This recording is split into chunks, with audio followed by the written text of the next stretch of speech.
shida na mahangaiko na shughuli za kila siku, zimewafanya wanadamu leo kumsahau Mungu wao. Ukimtafuta Mwokozi, aombaye naye hupewa, atafuta yeye. Ilikuwa ni mwaka wa 2024.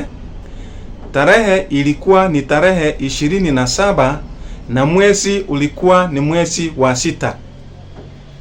Siku hiyo ilikuwa siku ya Ijumaa, ambapo wakulima wa mihadarati ama sumu dawa ya kulevya inayoitwa majani chai walikuwa waende kupiga kura ya kuwachagua directors katika factories za umma 54 katika taifa la Kenya, na kukumbusha ya kwamba wanaoongoza katika ukulima wa hii dawa ya kulevya inayoitwa chai ni Wasabato wa Adventista. So ikawa kwamba kura ilikuwa ipiwe siku ya Ijumaa, ambayo ni tarehe 27 ya mwezi wa 6 mwaka huo wa 2024.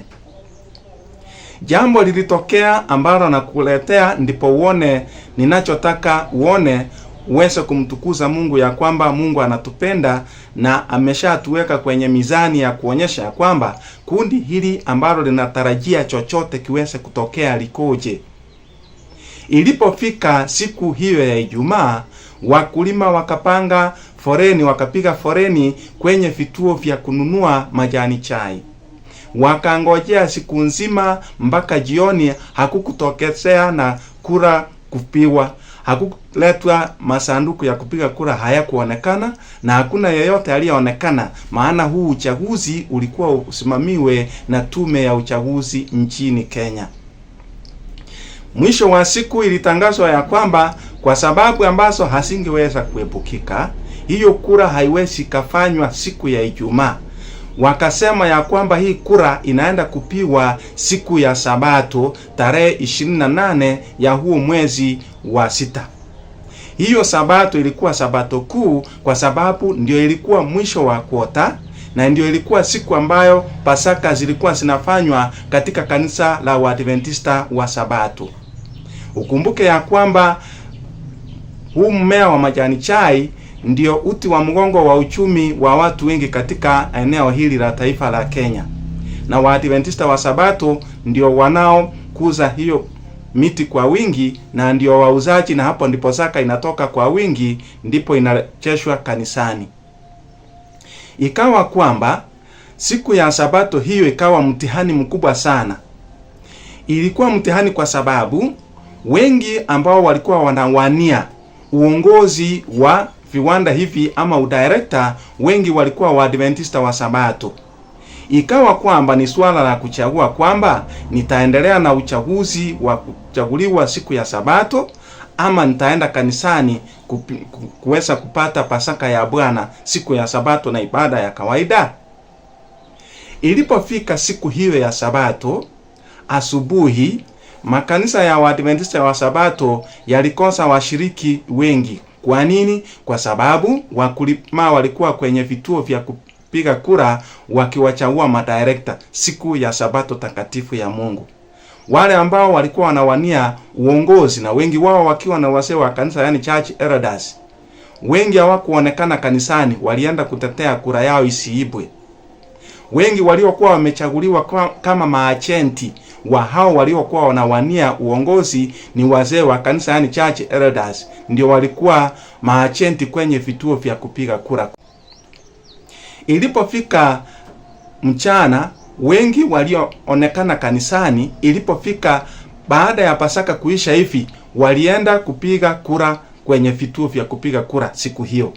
Wengi baada ya kutoka kanisani walielekea kwenye vituo vya kupiga kura, wakapiga foreni, wakapiga kura. Ilionekana asubuhi ya kwamba waliotokeza walikuwa wachache, mpaka hili likatangazwa ya kwamba upigaji kura umekuwa mchache kwa sababu wengi wameenda makanisani. Elections for new directors in smallholder tea factories under the Kenya Tea Development Authority have taken place today in various counties, but the process was marred by confusion and low turnout. In Nyamira County, today's election experienced low turnout in the morning hours, with many voters attending SDA church services in Kisii, a common Saturday practice in the region. The tea farmers have urged local IEBC officials to extend voting hours to ensure everyone can vote. Ndiposa wakatoa wito ya kwamba mkimaliza kanisa hivi kimbieni kuja kupiga kura, na hakika waliitikia huu wito. Zoezi litaendelea kuanzia vile ilianza kuanzia saa 1 itafika mpaka mwendo wa saa 9. Naomba na wasi wale ambao watakuwa kanisani mwendo wa saa 7 wakuche washiriki zoezi, sababu tukifanya uamuzi wa leo, uchaguzi wa leo, tena tutakuja kufanya uchaguzi kama hii miaka 3 ichao 2027. Hayo yote yalipofanyika ya uchaguzi huo ambao hata wazee wa makanisa walifunja sabato na wakaenda kupiga kura, sabato iliyofuata hiyo ya Pasaka ilikuwa tarehe 28. So sabato ya kwanza ya mwezi wa 7 ilitangazwa ya kwamba washiriki watakutana kwenye makambi centers. Na wakutane watapelekewa viongozi wa conference walikuwa wacha kwenye hivyo vikundi ama kwa camp centers. Nikasema moyoni mwangu ni kama conference imepanga basi iche kukemea hii dhambi ambayo imefanyika ya wasabato kwenda kupiga kura ya majani chai siku ya sabato. Kadhani ya kwamba conference imepanga viongozi waende waweze kuwakemea watu na kuwahimiza watunze utakatifu wa sabato. Hiyo sabato ikafika, watu wakakutana kwenye camp centers. Viongozi wakatumwa kwenye hayo makambi center kutoka conference. Kwenye camp center mahali nilikuwa, nikangojea basi nisikie ni nini kiongozi kutoka conference anasema. Kiini na lengo la kiongozi kutoka conference na conference nzima ni kuwahimiza watu watoe sadaka ya kambi. Kwa lugha za kupendeza na mahubiri ya kupendeza na mahimizo ya ajabu, watu walihimizwa sana waweze kutoa zaka na sadaka na matoleo mengine, na zaidi sana sadaka ya kambi ndio ilisisitizwa katika mahubiri yote ya kiongozi aliyetoka kwenye conference.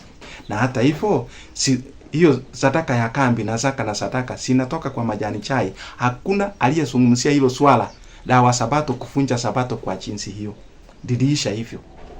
Hawa ndio Waadventista wa Sabato ambao ndio walikuwa wanafanya haya, na ndio watu ambao Mungu anategemea ya kwamba aweze kuandaa waende kutetea sabato wakati ambapo sabato itaharibiwa na ulimwengu, na amri iweze kuwekwa ya kwamba watu wasiabudu siku ya sabato bali waweze kuabudu siku ya Jumapili.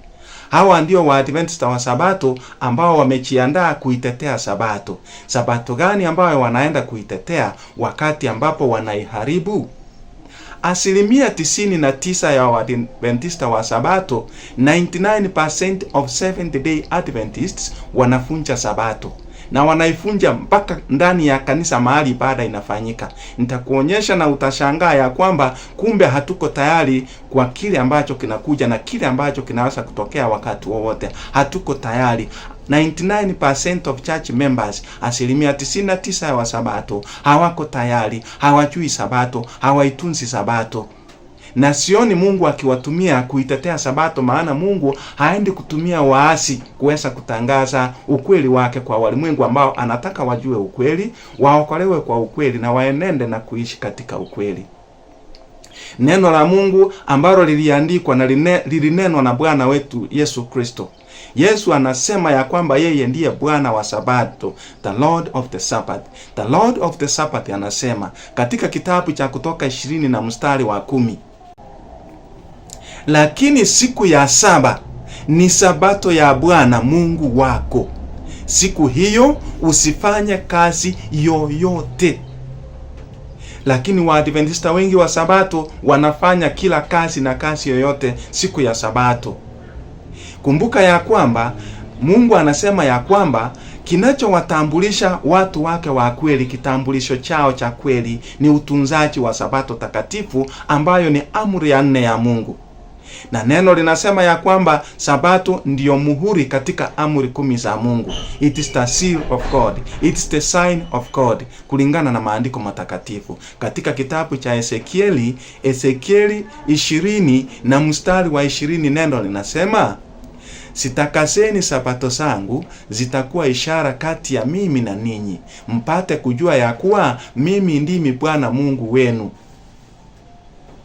Na Mungu anasema kupitia kwa mjumbe wake ya kwamba wale ambao wanaenda kusimama katika kipindi hiki cha mwisho lazima wawe kwamba wametiwa muhuri wa Mungu.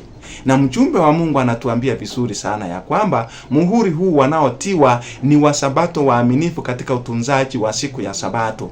Neno linasema katika kitabu cha Last Day Events page 220 paragraph 2, matukio katika siku za mwisho, huo ukurasa wa 220 ukurasa wa pili, anasema, those who would have the seal of God in their foreheads must keep the Sabbath of the fourth commandment. Wale wanaopenda kuwa na muhuri wa Mungu kwenye vipaji vya nyuso zao lazima waitunze sabato ya amri ya 4. Hao ndio ambao wanaenda kusimama katika kipindi hiki cha mwisho. Lazima wawe ni watunzaji wa sabato. Lazima wawe ni wasabato wakiwa na sabato, wakiwa na usabato. Lakini wasabato waasi ambao wanafunja sabato hawawezi kutiwa muhuri.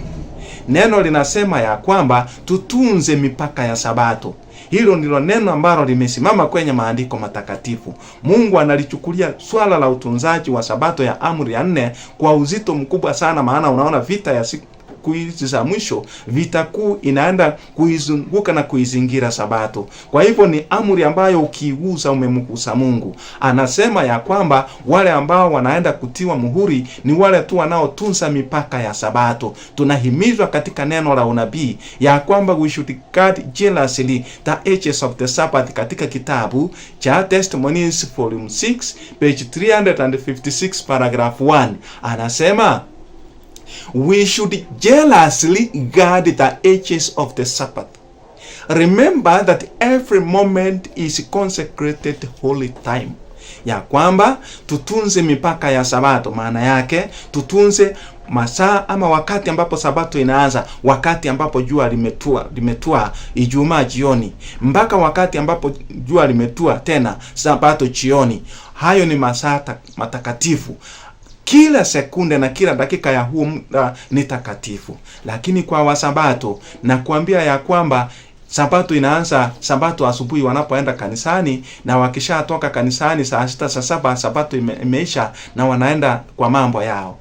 Mungu haendi kutia watu muhuri ambao ni waharibu wa sabato, ambao ni waasi katika imani, na kuhakikishia ya kwamba 99% ya wasabato ingekuwa sasa hivi wamefutwa ushirika kwa sababu ya ufunjaji wa amri ya 4 ya sabato. Ni ufunjaji wa makusudi, ufunjaji ambao unashirikisha mapasta, wazee wa makanisa, viongozi mbalimbali na washiriki kwa ujumla wa kanisa. Wanaifunja sabato, lakini wanadai ya kwamba bado ni wa sabato na muhuri wa Mungu watakosa. Neno linatuhimiza na kutukumbusha jinsi ambavyo hii sabato inavyoonekana. Mjumbe wa Mungu anatuambia ya kwamba katika kitabu cha Testimonies volume 6 page 355 paragraph 3, anatueleza ya kwamba maandalizi yote ya sabato yafanyike siku ya Ijumaa. Hili ndilo neno ambalo tunahimizwa na kuambiwa kwenye maandiko matakatifu, maana kwenye maandiko matakatifu Ijumaa inaitwa siku ya maandalizi. Unaposoma katika kitabu cha Luka 23 inasema ya kwamba siku ya Ijumaa ni siku ya maandalizi kwa sabato. Biblia inaiona Ijumaa kuwa ni siku ya maandalizi, na sabato ikishaingia kazi zote ziwe zimeisha. Kila kazi ya maisha yoyote ambayo imepaki iachwe mpaka sabato iishe, na kila saa na kila sekunde ya sabato tukiitumia kufanya kazi ambayo Mungu anakataa ni ufunjaji wa sabato, na tutahesabiwa kama watu wengine wote wa ulimwengu ambao wanafunja sabato. Na ukumbuke ya kwamba walimwengu wao wanafunja sabato kwa sababu hawajui. Waadventista wa sabato wanaifunja sabato wakiwa wanajua.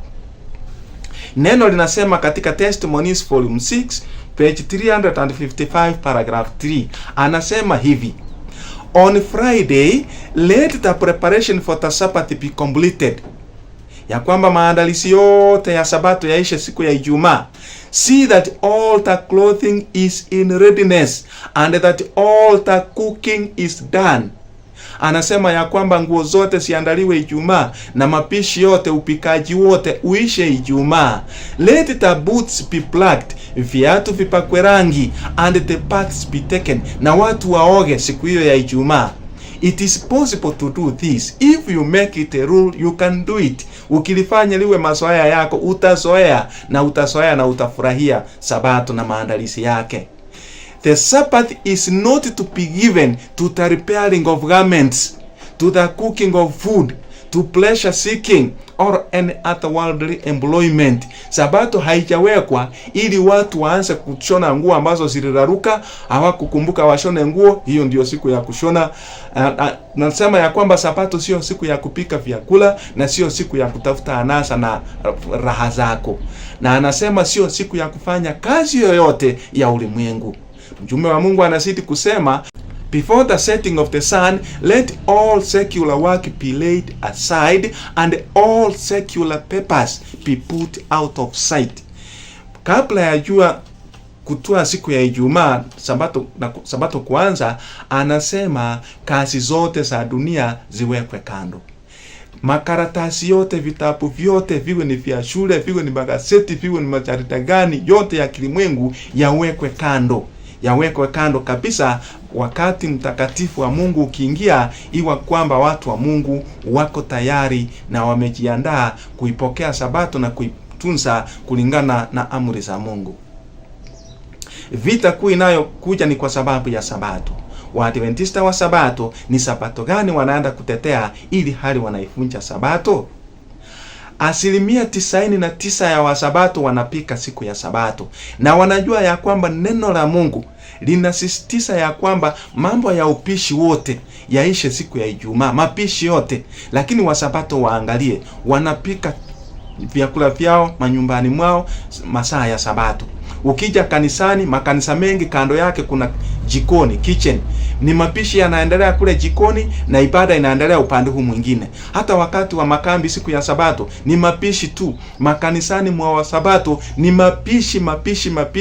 Wasabato wanapika siku ya sabato, na neno limesimama kupinga upikaji wowote siku ya sabato. Usifuate umati kutenda dhambi. Hata kama ulimwengu wote unafanya upikaji, wewe simama kwa neno la Mungu. Neno la Mungu linakataa wasabato wasipike siku ya sabato. Unapoangalia katika kitabu cha Kutoka 16 na mstari wa 23, Mungu aliwaambia Waisraeli ya kwamba wasifanye mapishi yoyote siku ya sabato. Akawaambia ya kwamba mapishi yote wafanye siku ya Ijumaa, na kwa uwezo wake atunze na kukihifadhi kile chakula sabato nzima kiwalishe.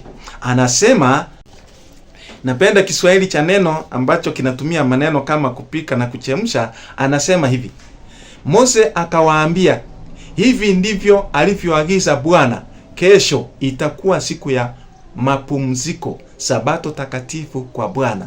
Kwa hiyo okeni kile mnachotaka kuoka na mchemshe kile mnachotaka kuchemsha. Hifadhini chochote kinachobaki na mkiweke mpaka asubuhi. Hilo ndilo neno ambalo Mungu alisema. Na kumbuka kwamba katika maandiko matakatifu, God means what he says. Chochote ambacho Mungu anakisema anamaanisha hivyo. Usijaribu kuongeza ukali wake na usijaribu kupunguza ukali wake. Ikiwa Mungu amesema. Hata kama dunia nzima inafanya jambo na Mungu amelikataza, hata kuja kulegeza kamba ya kwamba ni dunia iliamua. Neno la Mungu limesimama pale ya kwamba wasabato ni dhambi kupika siku ya sabato. Na hili jambo vile ninavyolisema hivi, ukilisema kwa wasabato wanakuona kuwa umekuwa muasi. Wao ndio wameasi kwa mapishi siku ya sabato, lakini ukiwaambia hivyo wataanza kusema ya kwamba ni uasi. Hapana, sio uasi. Waasi ndio wanaopika siku ya sabato. Hata kama ni mapasta, hata kama ni wazee wa makanisa, hata kama ni madikoni, hata kama ni mapathfinder, hata kama ni nani, ikiwa wanafanya mapishi siku ya sabato ni dhambi. Sikia vile mjumbe wa Mungu anavyosema kwenye hili swala la mapishi. Dada White anasisitiza akikataza. Na unajua ya kwamba siku hizi sauti ya Dada White ni kama Wasabato wameipuuzia. Kuanzia uongozi wa ngazi za juu wa viongozi wetu na huja hata kwa washiriki, hata kwa viongozi wa makanisa, ni kana kwamba sauti ya Dada White ni kama imepunguzwa volume. Ni kama hasikiki anasema nini. Lakini wote watakao takasika kwa ukweli watamsikia Musa na manabii. Watamsikia Dada White anavyosema, maana sauti iliyomuongoza, iliyomuelekeza ni sauti ya Mungu. Roho aliyemuelekeza ni Roho wa Mungu. Chochote alichokisema na kutuandikia ni neno ambalo limesimama, na Wasabato, iwe ni viongozi au washiriki, watakutana na yote hukumuni. Dada White anasema ya kwamba mapishi yasifanyike manyumbani mwetu siku ya Sabato, mapishi yasifanyike makanisani mwetu siku ya Sabato, mapishi yasifanyike siku ya Sabato kwenye makambi. Na tunafanya kinyume. Sikia vile mjumbe wa Mungu anavyosema katika Review and Herald, May 8, 1893. Hapo ni kwenye somo linaloitwa Practical Thoughts for the Camp Meeting, paragraph 10, aya ya 10. And let us not come to the camp meeting to break the Sabbath by cooking on that day. Ya kwamba tusije makambini siku ya Sabato tuje kufunja Sabato kwa kufanya mapishi, upikaji siku ya Sabato. Na hata anasema ya kwamba afadhali akule mkate na maji kuliko kupika siku ya Sabato. Na katika kitabu cha Gospel of Health, April 1, 1898, somo linaloitwa Camp Hygiene, ambayo ni paragraph 15 na 16, anasema the Sabbath should be as sacredly observed on the camp ground as it is in our homes. We should not let the bustle and excitement around us detract from its sacred dignity. No cooking should be done on that day. The instruction which God gave to Israel should not be disregarded. Bake that which ye will bake today, and seed that ye will seed. For tomorrow is the rest of the holy Sabbath unto the Lord. Exodus 16 verse 23. God meant what he said when he gave these directions. And shall we who are representing to the people the claims of the divine law break that law ourselves, merely to please the appetite? God forbid. There has sometimes been almost as much cooking done on the Sabbath as on other days, and the blessing of God has been shut out by our failure to honor him in keeping the Sabbath according to the commandment. All needful preparation should be made beforehand. On Sabbath morning, if the weather is cool, let hot gruel or something equally simple be provided. And for dinner, some kind of food may be warmed. Further than this, all cooking should be avoided as a violation of the Sabbath command. Mjumbe wa Mungu ambaye wengi wamemfungia macho na kumfungia masikio, sauti yake inasema ya kwamba siku ya Sabato itunzwe kwenye makambi yetu vile inavyotunzwa machumbani mwetu. Na anasema ya kwamba shughuli nyingi sisi tufanye tuanze kupunguza utakatifu wa Sabato. Anasema ya kwamba mapishi yoyote yasifanywe siku ya Sabato. Anasema ya kwamba maagizo ambayo Mungu aliwapa wana wa Israeli yasipuuzwe. Aliwaambia katika Kutoka 16 na mstari wa 23 ya kwamba pikeni chochote na kuchemsha chochote mnachotaka kuchemsha leo Ijumaa, maana kesho ni pumziko la Sabato takatifu kwa Mungu. Na anasema God meant what he said when he gave these directions. Mungu alimaanisha hivyo alivyosema, alivyowakataza na kuwapa hayo maagizo ya kwamba mapishi yoyote yasifanywe siku ya Sabato.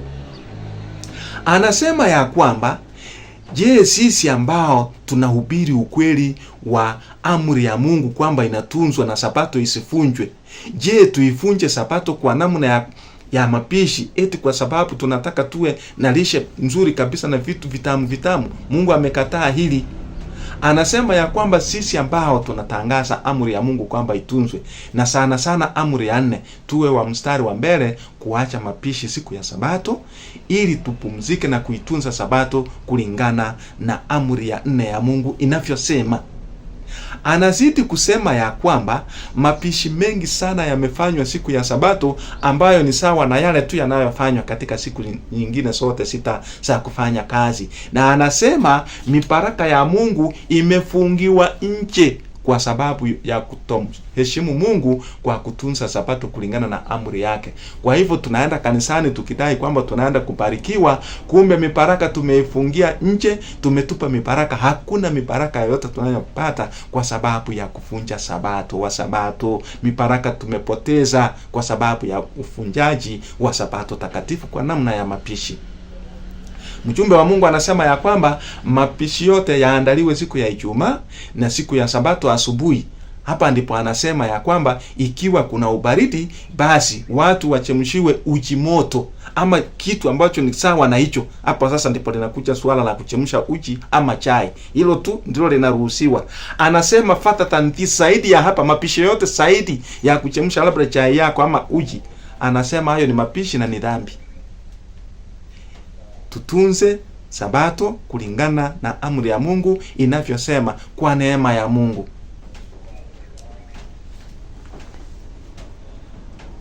Sauti ya Mungu inazidi kutuambia ya kwamba kuna hali moja ambayo itakuruhusu fanya mapishi siku ya Sabato. Ni hali gani? Mgonjwa. Anasema ya kwamba wagonjwa wapikiwe chakula cha moto, na hilo halitakuwa ni kufunja amri ya Sabato. Hapana. Mungu tena amepeana hiyo provision ya kwamba wagonjwa wao wanaweza kushughulikiwa kwa namna ya kupikiwa. Anasema katika kitabu cha Spiritual Gifts Volume 3 page 254 paragraph 1, anasema the sick and suffering require care and attention upon the Sabbath. Ya kwamba tuwatunze wanaoteseka na wanaosumbuliwa na magonjwa, na wagonjwa tuweze kuwashughulikiwa siku ya Sabato sawa na siku nyingine. The sick and suffering require care and attention upon the Sabbath as well as upon other 6 days of the week. And it may be necessary for their comfort to prepare warm food and drink upon the Sabbath. In such instances, it is no violation of the 4th commandment to make them as comfortable as possible. The great lawgiver is a God of compassion as well as justice. Kwa hivyo ni katika hali moja ndio hiyo ya wagonjwa peke yake ndio wanaweza kupikiwa chakula cha moto. 99% ya Wasabato wanapikiwa siku ya Sabato. Sijui kwamba wote wako wagonjwa. 99% of church members are patients. Bwana aturehemu ili tuchihoji, ili tuchirudi, tuweze kushughulikia hili swala na kulipatia uzito wake. Kumbuka neno limesema ya kwamba tusipike siku ya Sabato. Na kwenye passages nyingine anasema ya kwamba kile chakula ambacho kilipikwa Ijumaa ikiwa kina ubaridi ambao utaleta shida tumboni kwa sababu sio vizuri ule chakula baridi, ni kwamba kuna ruhusa ya kuweza kukipasha moto. Hilo Mungu amelishughulikia kwa sababu miili haitakikani kula chakula baridi wakati ambapo kuna baridi. Jambo jingine ambalo Wasabato wamelifunja Sabato kwalo, Wasabato hawatunzi Sabato kwa namna ya kuuza na kununua. Wasabato ni wauzaji na wanunuzi siku ya Sabato mpaka ndani ya kanisa. Unakuta Sabato ndipo wanakumbuka ya kwamba stima imeenda, generator yetu haina mafuta. Wasabato ndio hao na shilingi 100 na kakibuyu kwenda petrol station kununua mafuta. Wasabato ndio hao microphone imeisha petri, wanakimbia kwenda kununua. Wasabato wapikaji Sabato ndipo wanakumbuka ya kwamba hatukununua nyanya, hatuna mafuta ya kupika, hatuna chumvi, hatuna mkate, hatuna hiki, wanaenda kununua. Na hapo ni kutoka ndani ya kanisa. Na kwenye nyumba zao pia ni hivyo hivyo. Sabato asubuhi Wasabato ndio hao. Unawakuta ndipo wanakimbia kwenda kununua hiki na kile asubuhi, leta nunua maziwa tupikie chai, wanaenda kununua sukari, wanaenda kununua mkate, wanaenda kununua kile. Siku ya Sabato ndio unakuta Wasabato ya kwamba wanafanya ununuzi mwingi. Hata kwenye maeneo yetu ya ibada, unakuta ya kwamba walimwengu wamekucha pale na bidhaa mbalimbali, wamepepa biscuits, masoda, makwincha, wanunua njugu, wanatuuzia pale kwenye mlango wa kanisa, na wasabato wakiingia ama wakitoka wananunua. Wengine unawakuta wamenunua sweets, wanamumunya kwenda ndani ya kanisa, wamenunua pale nje. Wasabato wananunua bidhaa siku ya Sabato, lakini neno la Mungu linasemaje? Neno la Mungu linasema ya kwamba tusinunue chochote wala kuuza chochote siku ya Sabato. Ikiwa wewe unanunua chochote, hata kama ni peremende siku ya Sabato, wewe ni mpunjaji wa Sabato sawa na mwanadamu mwingine yoyote ambaye hayuko chini ya himaya ya Mungu katika namna ya wokovu ama katika namna ya kudai jina la Ukristo na Uadventista wa Sabato.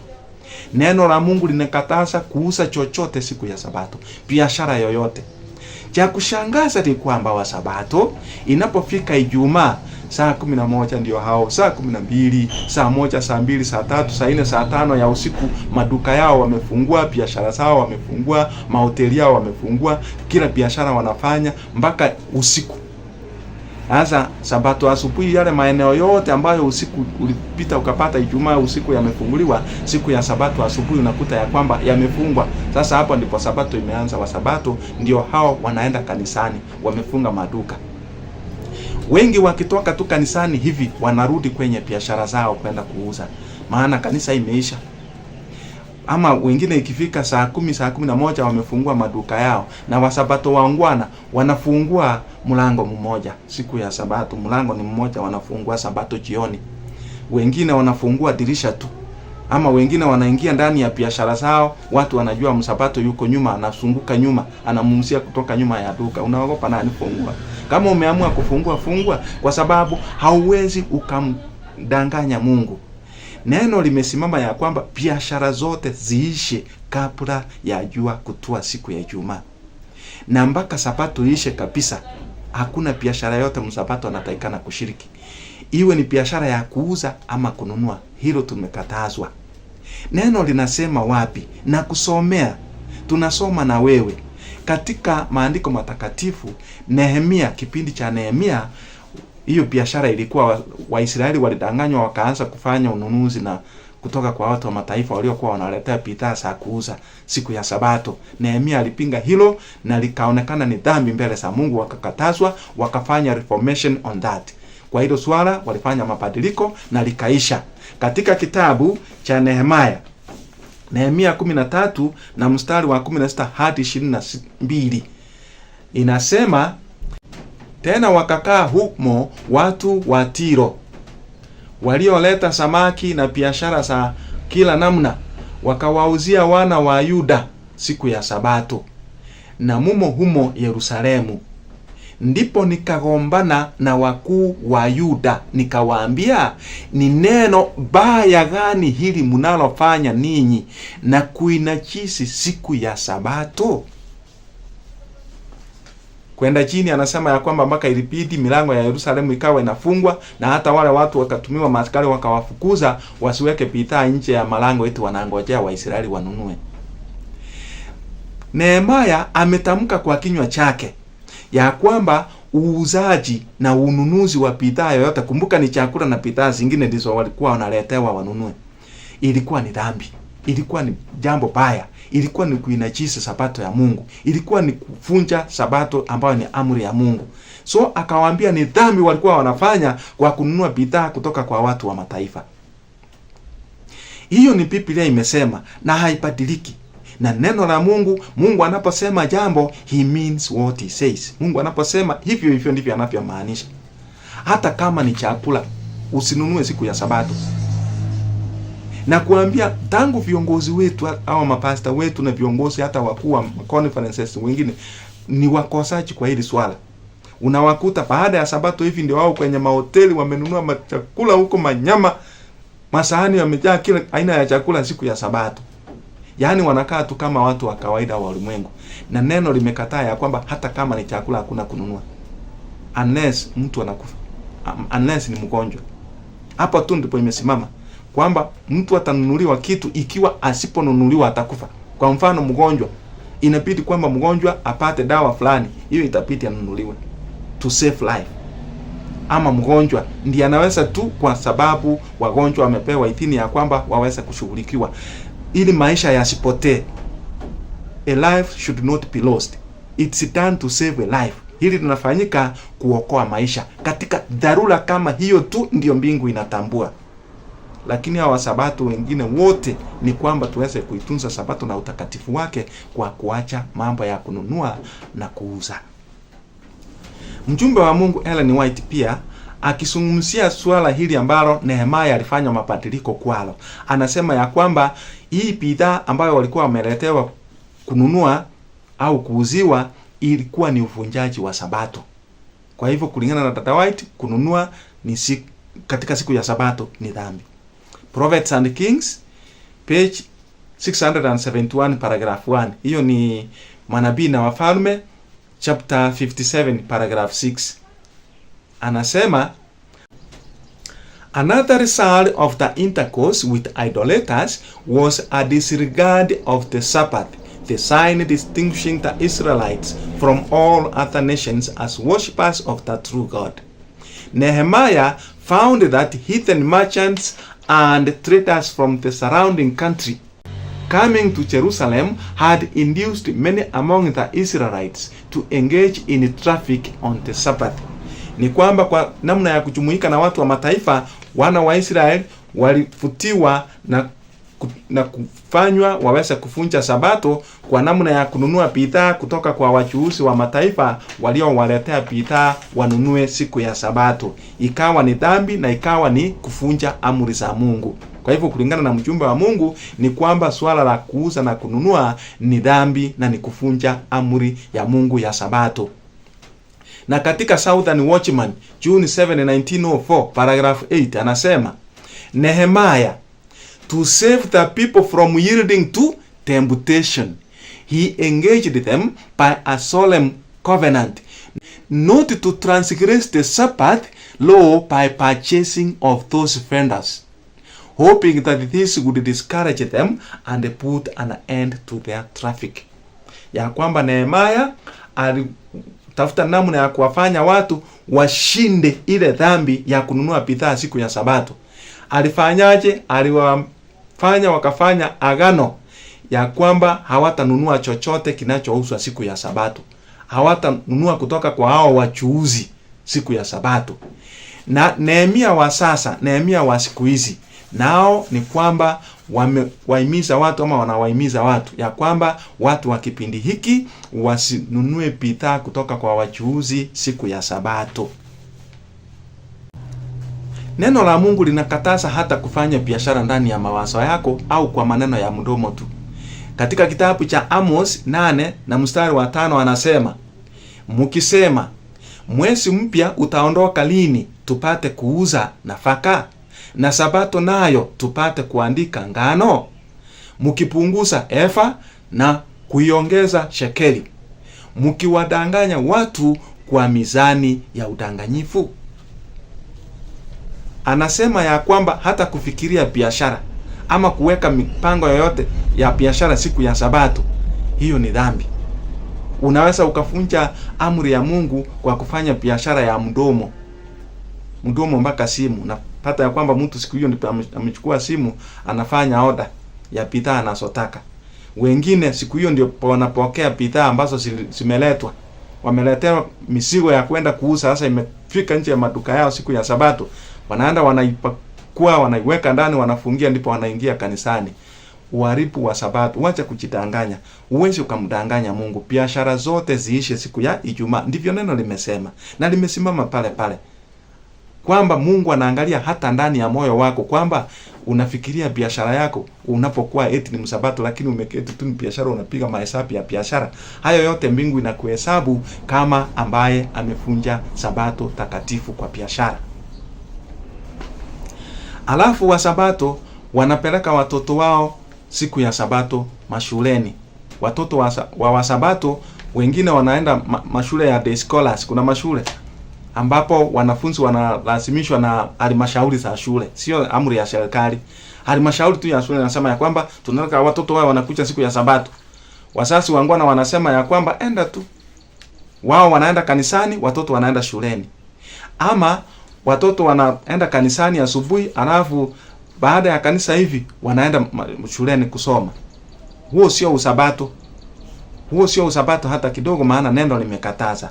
Na wazazi wengi wapeleka watoto wao kwenye mashule ambayo ni mashule ambayo sabato haitunzwi pale. Sana sana haya mashule ambayo yanaitwa St. Mary's, St. haya makanisa ama mashule ya Wakatoliki ambao wengi wanaamini kwamba ndio wanafanya vizuri. Watu wanaenda kuuza wokovu wao pale, wanauza uzima wa milele eti wapate waende kupata kwenye masomo, waanze kupata certificate nzuri. Enda tu. Watoto wanaenda kwa shule ya Kikatoliki, siku ya sabato wako shuleni, siku ya sabato ndio wanafanya kazi mbalimbali, kilimo, usafi, kila kazi. Hakuna sabato pale. Wengine wanaambiwa ya kwamba mnaenda kanisani alafu saa 7 kamili mko ndani ya klasi, ama mnaruhusiwa kuabudu pale kuanzia asubuhi, ikifika saa 6 mnaenda klasi. Huo sio usabato. Hiyo dhambi yote wazazi wanahesabiwa na watoto pia wanahesabiwa, kwa sababu wanajua ukweli. Mjumbe wa Mungu anatuambia ya kwamba hatuna ruhusa ya kuwapeleka watoto wetu shuleni siku ya sabato. Ikiwa imelasimika hivyo na halmashauri ya shule ikikataa kukusikia, mjumbe anatuambia ya kwamba uende kwa hiyo shule uongee ya kwamba mimi mtoto wangu atakuwa anakuja siku zote shuleni except siku ya sabato. Wakikataa, basi hata kama ni gharama gani itakubidi utii amri ya Mungu. Itakubidi, kama ni lazima umtoe kwa hiyo shule umpeleke kwa shule nyingine ambapo kuna uhuru. Ama chochote kile ambacho utafanya, bora utii amri ya Mungu. Lakini isimame kwamba kwenda shuleni kusoma siku ya sabato ni dhambi. Kwenda kusoma kwenye shule ambapo unalazimishwa kufunja siku ya sabato, hiyo ni dhambi. Hata kama unasema, na ndio sababu unaona watoto wengi ambao wamepelekwa kwa hizo shule St. baadaye ndio maana hatuna vijana wa sabato makanisani, maana Ukristo wao ulizimwa pale. Neno la Mungu linasema katika kitabu cha Counsels for the Church page 268 paragraph 3 and 4, yani ni mashauri kwa kanisa, Counsels for the Church chapter 47. Some of our people have sent their children to school on the Sabbath. They were not compelled to do this, but the school authorities objected to receiving the children unless they should attend 6 days. In some of these schools, pupils are not only instructed in the usual branches of study, but are taught to do various kinds of work. And there the children of professed commandment keepers have been sent upon the Sabbath. Our brethren cannot expect the approval of God while they place their children where it is impossible for them to obey the 4th commandment. They should endeavor to make some arrangement with the authorities whereby the children should be excused from attendance at school upon the 7th day. If this fails, then their duty is plain, to obey God's requirements at whatever cost. Kwa gharama yoyote ile, hakikisha ya kwamba mtoto wako anaheshimu siku ya sabato, hata kama ni kumhamisha shule. Hilo ni jukumu la mzazi. Na aliye wa Mungu anasikia sauti ya Mungu. Msabato wa kweli hata haambiwi, anajua ya kwamba mtoto wake naye anatakikana atunze sabato, na kwamba mtoto anayeruhusiwa kwenda kufunja sabato pale, dhambi hiyo inahesabiwa mzazi. Wazazi wako makanisani, watoto wako mashambani na mashuleni. Bwana aturehemu sana. Hawa ndio wasabato ambao wanaenda kusimama katika kipindi hiki cha mwisho. Ndio hawa, wakati ambapo vita kuu inaenda kuanza. Je, hawa ndio watakaoenda? Watakao simama? Ikiwa tuna halmashauri ya shule tu ambayo serikali ikisikia kwamba mtoto fulani amelazimishwa kwenda kinyume na imani yake, serikali inaingilia. Serikali imeruhusu kwamba watoto wasome siku zile 5 za wiki. Hizo tu, Monday to Friday. Haya mengine ya weekend ni arrangement ya shule. Lakini serikali haijatuambia ya kwamba mashule watoto waende mashuleni siku ya sabato. Hatujalazimishwa, lakini tunawapeleka watoto wetu mashuleni. Hatujalazimishwa, lakini ndio wao tunaanza kupiga kura wakati ambapo majani chai inapigiwa halmashauri. Hapo ni wakati ambapo hakuna lazima. Na je, mnyama akianza kulazimisha watu ya kwamba ikiwa haufunji sabato utunze Jumapili unaenda kuuawa, wangapi watasimama? 99% ya Waadventista watatoroka waende, kwa sababu wamezoea kuvunja. Wamezoea tu kuvunja sabato. So wakiambiwa kwa lazima wafunje hii, watafunja. Na nakuhakikishia ni 1% tu ndio itasimama. Hali ilivyo sasa hivi katika kanisa la Wasabato na kuambia, yani kuna ubaridi na hali ya kutojali ambayo unashangaa umetoka wapi. Ukiwaambia watu neno linasema wanashangaa neno gani? Na kuambia hata viongozi ambao wanatakikana kuambia watu haya mambo, hawasemi kwa sababu wao wenyewe ni wana hatia ya kufunja sabato. Na hawezi kuambia watu. Mapasta wetu ndio wanahimizwa ya kwamba wafundishe watu namna ya kutunza sabato. Hawana shughuli. Jumbe wa Mungu anatuambia katika kitabu cha Isaya. Anatuambia mambo mazito sana, ambayo tuangalie ili fungu na tulimulike kwa undani wake. Ile wengine wanapenda kusema ya kwamba tuangalie Isaya 58 verse 13 and 14 microscopically. Ina taarifa yote unayohitaji kujua kuhusiana na utunzaji wa sabato. Neno la Mungu linasema, Isaya 58 mstari wa 13 na 14, kama ukigeuza mguu wako usihalifu sabato, usifanye anasa yako siku ya utakatifu wangu, ukiita sabato siku ya furaha na siku takatifu ya Bwana yenye heshima, ukiitukuza kwa kutozifanya njia zako mwenyewe, wala kuyatafuta ya kupendezayo, wala kusema maneno yako mwenyewe. Maneno, conversation. Kumbe siku ya sabato maneno tunayoongea Mungu anasikiliza na anatuambia ni yapi ya kuongea. Anakataza maneno yetu, anasema ndipo utakapojifurahisha katika Bwana. Ni mambo yapi haya unapata ya kwamba hii Isaya imetuambia, imetukataza tutunze midomo yetu? Ni maneno gani tunazungumza? Ni mambo gani huwa tunazungumza siku ya sabato? Yawe ni maneno matakatifu, neno la Mungu, imani ya Yesu, mambo yote ya mbingu, tunene hayo. Hayo ndio tuwe tunaongea, lakini mambo mengine yetu ya dunia na mambo tuweke kando. Ndivyo neno limesema, tusifanye anasa zetu, tusifanye mambo yetu, tusitafute raha zetu. Hapana, ni siku ya utakatifu wa Mungu. Na kuambia ukifuata haya utaenjoy sabato. Lakini siku ya sabato, wa sabato ndipo unawapata wanachapa siasa. Siasa. Siku nyingine nimepita afternoon kwenye kanisa fulani, nikakuta wameweka loudspeaker kabisa. Sasa yanaendelea kuimba kwa sauti kidogo. Watu wameenda lunch. Na nikakuta sasa wameanza kurudi. Kulikuwa na wazee ndani ya hilo kanisa la Wasabato, na nilikuwa napita tu nje hivi. Nilipofika pale nikawasikia wanaongea kwa sauti kubwa mpaka nikasimama kidogo nikawaangalia nisikie. Walikuwa wanachapa siasa ya Ruto na Raila na wengine. Walikuwa wanaongea ile siasa ambayo huwa wanaongea kila siku wa Sabato na siasa. Siasa hii ya Kenya hii ndio walikuwa wanachapa ndani ya kanisa. Wanasema Ruto ni mchinga sana, angefanya hivi na ndani mambo. Nikasimama nikawaangalia mpaka wakanisalimia. Sikuongea, nikaenda tu. Nikataka nijue ile kanisa linaitwaje. Nikapata watoto pale mbele, nikawauliza ile kanisa linaitwaje. Wakaniambia inaitwa Better Living SDA Church. Better Living. Na kuambia Wasabato na siasa siku ya Sabato weka kando, na sio siku ya Sabato tu. Wasabato, maongezi ya Sabato, enda muziki. Mjumbe wa Mungu anatuambia ya kwamba inapofika kwa masuala ya siasa, silence is eloquence.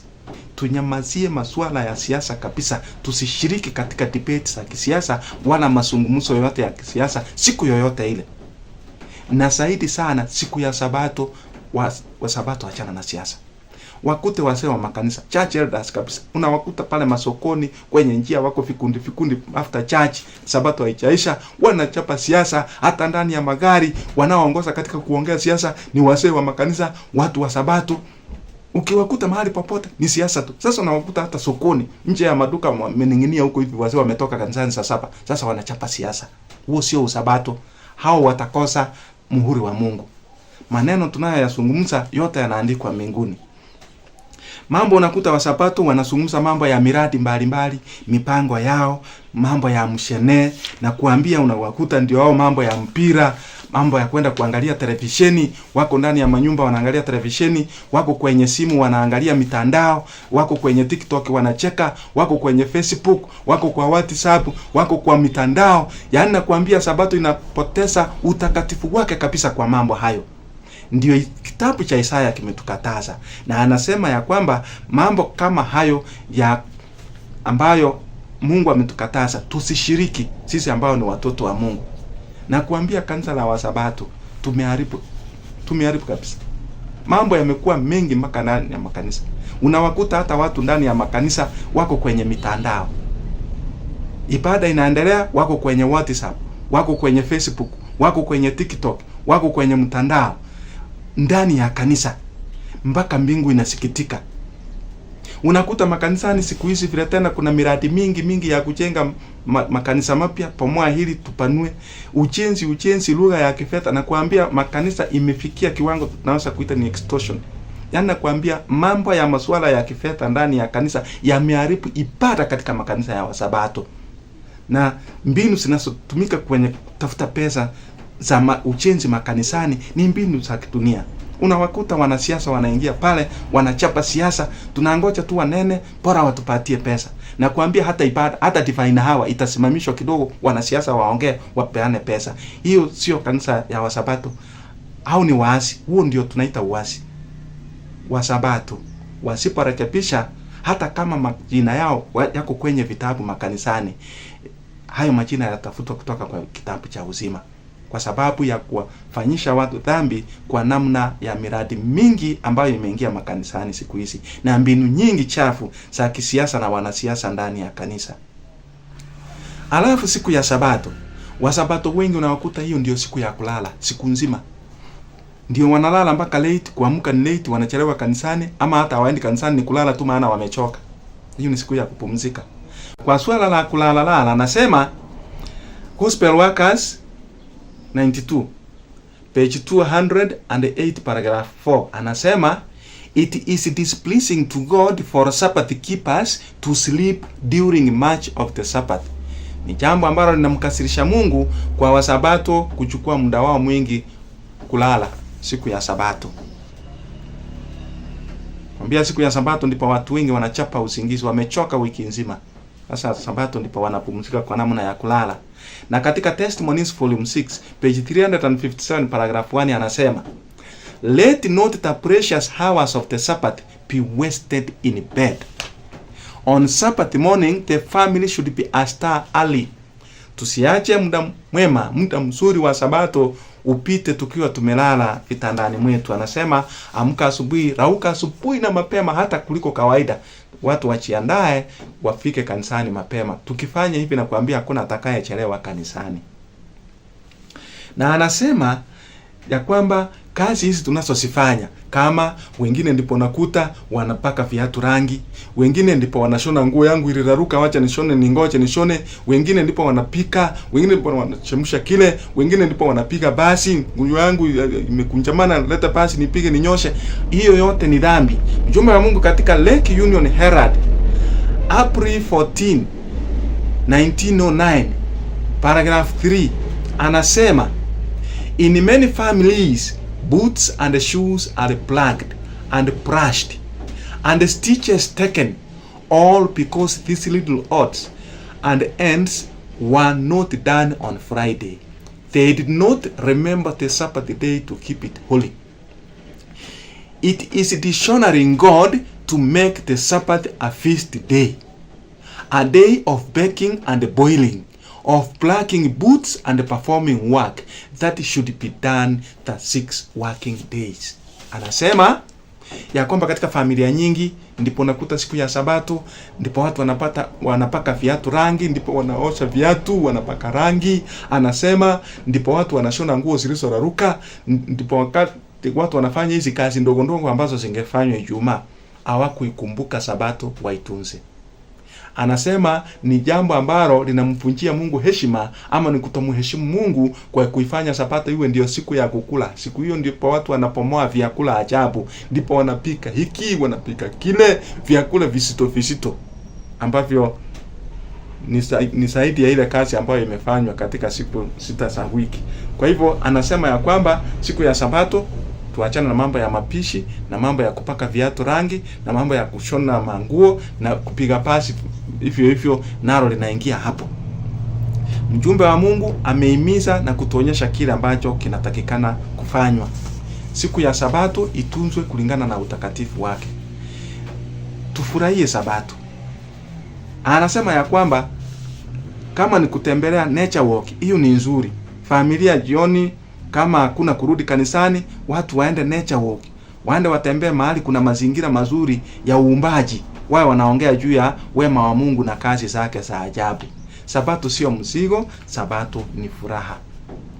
Na Mungu anamuagiza malaika wake katika Ezekieli 9 ya kwamba pita katikati ya Yerusalemu, tafuta wale watu tu ambao wamefanya mabadiliko na wanawaonya wenzao. Hao tu ndio watatiwa muhuri. Wale ambao wamefanya mabadiliko hata kwa utunzaji wa Sabato ndio wanatiwa muhuri. Malaika wa Mungu anapopita kutia muhuri, usikose muhuri kwa sababu ya kuvunja Sabato. Kufikia hapa nadhani umeona ni nini Paulo anamaanisha katika Waebrania 12 na mstari wa 4 anaposema hamjafanya vita hata kumwagika damu mkishindana na dhambi. Hizi dhambi ndogo ndogo hizi ambazo hatujalazimishwa, hatujapingana nazo hata tumwage damu. Na je, hii kubwa ambayo inakuja ya mnyama ambapo damu itamwagika, ambapo watu watauawa, watu watateswa, watu watafungwa, hakuna kununua wala kuuza na mateso mengine mazito, itakuwaje? Ni Sabato gani tunaenda kuitetea ikiwa tunavunja Sabato sasa hivi? Ni Sabato gani? Tujiulize hayo maswali. Kama umeishaamua kufanya dhambi makusudi, siwamwitao Bwana Bwana watakaoingia mbinguni. Kuhangaika na mahangaiko na shughuli za kila siku zimewafanya wanadamu leo kumsahau Mungu wao. Ukimtafuta Mwokozi aombaye naye hupewa, atafutaye ataona, abishaye atafunguliwa. Kuhangaika na mahangaiko na shughuli za